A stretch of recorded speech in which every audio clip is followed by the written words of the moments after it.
سب سے بہترین سبق وہ ہوتا ہے جو ہم خود چوٹ کھا کر حاصل کرتے ہیں۔ کتابوں اور مشاہدوں سے انسان سیکھتا ضرور ہے، مگر جو بات خود تکلیف سہ کر سمجھ میں آتی ہے وہ کوئی دوسرا نہیں سمجھا سکتا۔ جب زندگی قابل بھروسہ نہیں تو زندگی میں آنے والے لوگ کیسے بھروسے کے قابل ہو سکتے ہیں؟ جب زندگی ساتھ چھوڑ سکتی ہے تو لوگ ساتھ کیوں نہیں چھوڑ سکتے؟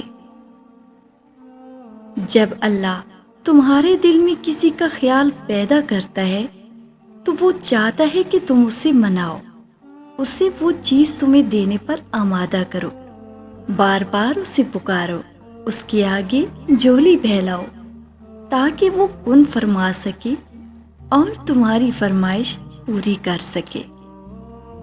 خاموشی سب سے آسان کام اور نفع بخش عادت ہے۔ دکھوں کے بغیر انسان کی شخصیت نامکمل رہتی ہے۔ کسی برائی کو معمولی سمجھ کر اختیار نہ کرو، ممکن ہے کہ خدا اس سے روٹھ جائے، اور کسی نیکی کو چھوٹی سمجھ کر چھوڑو مت، ممکن ہے کہ اس سے خدا راضی ہو جائے۔ ماں باپ سیڑھی نہیں ہوتے کہ جن پر چڑھ کر ہم بلند ہو جائیں اور پھر انہیں فراموش کر دیں۔ والدین تو بچوں کی ڈھال ہوتے ہیں، ایک ایسا درخت ہوتے ہیں جو بوڑھا ہو کر پھل نہ بھی دے لیکن سایہ ضرور دیتا ہے۔ کاش یہ بات اولاد کو وقت پر سمجھ آ جائے۔ کبھی کبھی سکون کے لیے دوا کی نہیں بلکہ کسی کے محبت بھرے لفظوں کی اشد ضرورت ہوتی ہے۔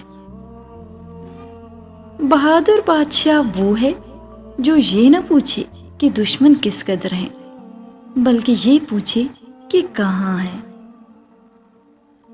اصل ترقی یہ ہے کہ زندگی بھی آسان ہو اور موت بھی مشکل نہ رہے۔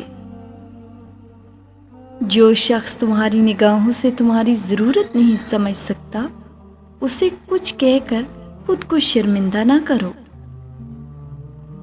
مجھے یہ باتیں اکثر زخمی کرنے لگ جاتی ہیں کہ ہم دونوں کے پاؤں شاید کبھی وہ راستہ طے نہ کر سکیں جس کے ذریعے ہم ایک دوسرے کی دسترس میں آ سکتے ہیں۔ ہمارے معاشرے کی تلخ حقیقت یہ بھی ہے کہ آدھی زندگی تعلیم حاصل کرنے کے بعد ہم انسانیت کی خدمت کی بجائے دوسروں کو نیچا دکھانا سیکھتے ہیں۔ کبھی کبھی کچھ پل اتنی شدت سے یاد آتے ہیں کہ بے اختیار منہ پہ مسکراہٹ یا آنکھوں میں آنسو آ جاتے ہیں۔